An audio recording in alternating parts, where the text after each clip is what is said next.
Magandang gabi mga kaliga, basketball na muna tayo as we welcome you to your continuing coverage of the 2022 OKBet Maharlika Pilipinas Basketball League, ang liga ng bawat Pilipino. And we come back to you live from the Strike Gym in Bacoor, Cavite for your Mpbl Tuesday. Another day, a beautiful day it is for the Bacoor City Strikers, who have a lot of surprises for us tonight as we get to see some new faces, actually familiar faces in their new team today.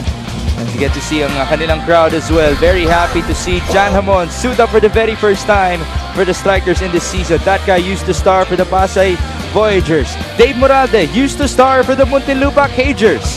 These guys playing for the first time in our 2022 Mpbl season. And they also have a returnee, Ian Melencio, recently played for the Imus Bandera. That guy was part of the 2019 Lacan season squad that reached the playoffs here in the Mpbl. The Bacoor City Strikers will look to defend their home court tonight against the Marikina Shoe Masters. And of course, we are glad to have you with us. Nick Gomez at your service alongside Garen Elorde. Garen, every time we have these new talents, known faces here in the Mpbl, how excited can you be, especially for a team like Bacoor? Well, yun nga. Well, Migs, I just want to say first day here in Bacoor, it's been very exciting. And yun nga, like what you mentioned, we have new faces, new key additions for this Bacoor team. And it's really exciting how well they're gonna gel together in this game. And speaking of these new additions, mamaya makakarinig tayo ng mga kwento mula kay Mika Abisamis. But right now, let's say hi to her. Mika, good evening to you. You know, it's ironic because we are down to our last game, but the most energetic one in terms of the fans. I was actually able to talk to some of them a while ago at excited na sila dahil sabi mo nga, Mix, merong mga bagong players ang Bacoor at yan ang mga kwento ko sa inyo maya-maya lamang. Mix, Garen. And not just players, all-star caliber players here in the Mpbl as the City Strikers look to move up in the team standings. And speaking of those standings, tignan natin yan ngayon, beginning with the South. Well, here we see Bacoor nga in the 7th spot with 3 wins and 5 losses, coming off a win. And yun nga, having new key additions in their team. Well, ma-expect lang natin good things for this Bacoor team.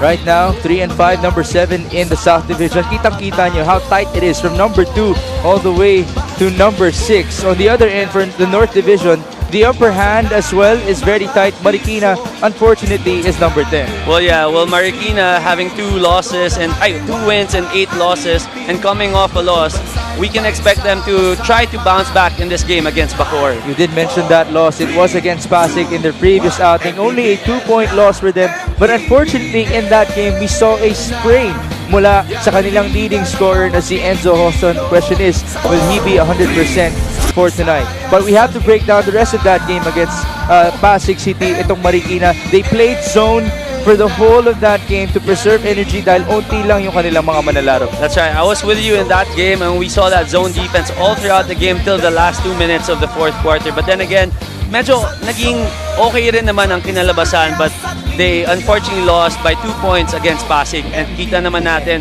ang laki ng discrepancy pagdating sa 3-point field goals. Pasig shooting 41.7% compared sa 17.4% ng Marikina. At sa bench points, ang layo rin ng 35 na na-shoot ng bench points ng Pasig compared to the 18 of Marikina. Mighty effort though from the Marikina Shoe Masters to stick against Pasig City in their previous outing. And speaking of effort, that guy has been working the glass for Marikina. Not only the scoring aspect, 25 and 11 in the previous outing. Well, we know that Ives Sazon is reliable on offense, lalo na sa kanyang scoring ability. But in that game, we saw him rebound the ball for 11 times. And that's actually coming off an 18 rebound performance here in the Mpbl.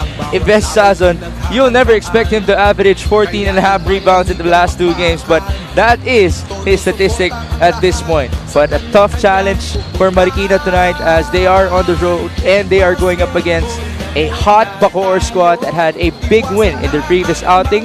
It was against San Juan. They actually trailed that game from the 2nd quarter all the way to the 4th quarter, but they were able to recover at the last second. That was a tough game against San Juan, but a tough win nonetheless. And here nga, we can see in the statistics that Bacoor has won the field goals percentage 40.3% against the 33 of San Juan. 3-point field goals also. Lamang ang San Juan with 36.4 and 31 ng Bacoor. But on the rebound department, they won it by 51 over the 37 of San Juan Knights.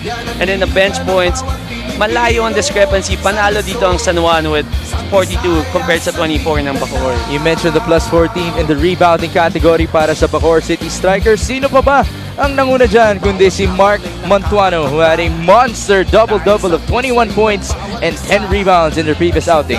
Mark Montuano proving again that he can be reliable and he can be that go-to guy for Bacoor. But yun nga, like what you mentioned a while ago, nadagdagan pa ng key players itong Bacoor. So it's gonna be exciting for tonight's game kung anong mangyayari at ano pang magagawa ng Bacoor as a team. Well, one thing's for sure, Mark Montuano is used to playing alongside stars here in the Mpbl. Last time we saw them, they were in the South Division semifinals in 2020. Now let's turn you over to our arena announcer, si Richard Campos, for our starting lineups.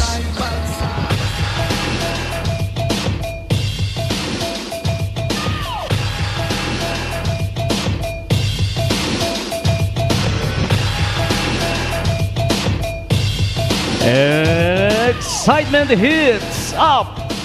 Welcoming you for tonight's main game, Marikina versus your Bacoor City on the OK Bet. Manny Pacquiao's Mpbl 4th season presented by Extreme, live at 1PH. Here's the starting five. First, for Marikina Shoemasters, OK Bet. One guard number 2, Terence Garcia. Playing center number 18, Carlo Daba. At forward number 11, Nomer Gonzalez. Starting at guard number 1, Dexter Mezcaliado. Small forward number 13, Ives Sazon. Marikina Shoemasters OK Bet head coach is Marikina City Councilor Elvis Tolentino. His assistants are PJ Navarro, Raisal Castro, Warren Ibanez, Monroe Quezon, and EJ De Besa. Team manager Doc Rianji Pioquinto. And now, the starting five for your Bacoor City Strikers. At forward number 26, Mark Pangilinan.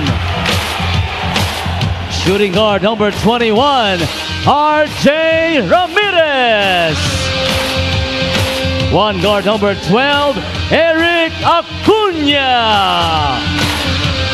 Power forward number 10 from Barangay Molino, Mark Montuano.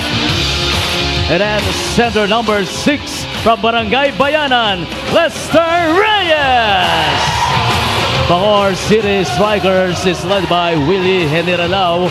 Assistant coaches Aldrin Morante, Marlo Corpin, Marlo Aquino, Alvin Patrimonio, June Prodigalidad, and Peter Segundo. Bacoor is sticking with their usual starters here with Eric Acuna, RJ Ramirez, Lester Reyes, Mark Montuano, and Mark Pangilinan. And then for Marikina, we have the newcomer, a homegrown, in Terence Garcia.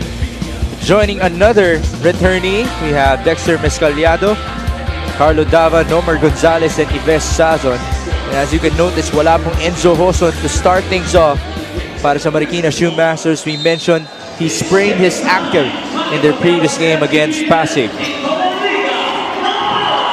Third game at hand for your Mpbl Tuesday. Mix Gomez at their service alongside Garen Elorde and Mika Abesames. Mark Pangilinan starting things off with a three-point bomb. Mark Pangilinan starting hot here for Bacoor. Gusto agad buhayin talaga and to live the hype here in the Strike Gymnasium. Mark Pangilinan is the number 1 three-point shooter in the league, making 3.5 per ball game. And he's doing it at a very efficient 46% from the field. In terms of efficiency, he is number 2 just behind Jolo Mendoza. Foul dito kontra sa Bacoor. We talked about them controlling the rebounding story in their previous outing, 51-37. Dalawang mintis at the start mula kay Ives Sazon. Forward pass, Pangilinan, catch and fire. That time around, no good. It's rebounded by Gonzalez. Marikina deploying 2 newcomers alongside 3 mainstays. Ito ngayon si Nomer Gonzalez. He has been impressive at the start of this season. Could not make that one. Forward we go.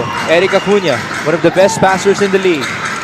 They locate Montuano. That's a shot. Well, this is scary for Marikina. Bacoor really starting very hot.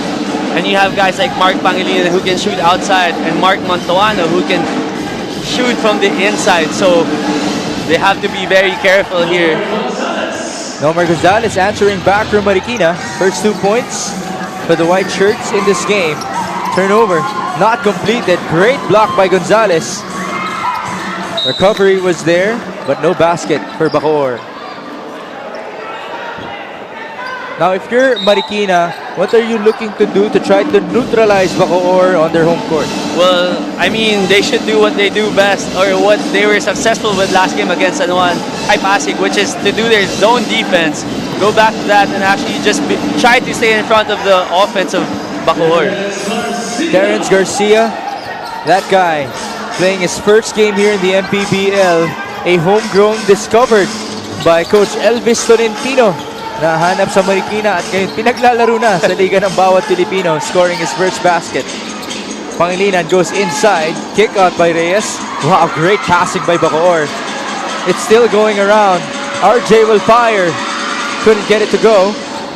And Marikina will slow it down. And that's what you like from Bacoor. No? Kita mo yung chemistry na meron sila with that passing, the crisp ball movement, and the trust that they're showing from their teammates. Dives Sazon scoring here for Marikina. That guy averaging 25, or make that, averaging 17.4 points per game. He scored 25 in their previous outing. Bounce pass. Ayan na naman, umiikot ang bola. RJ Ramirez, too strong.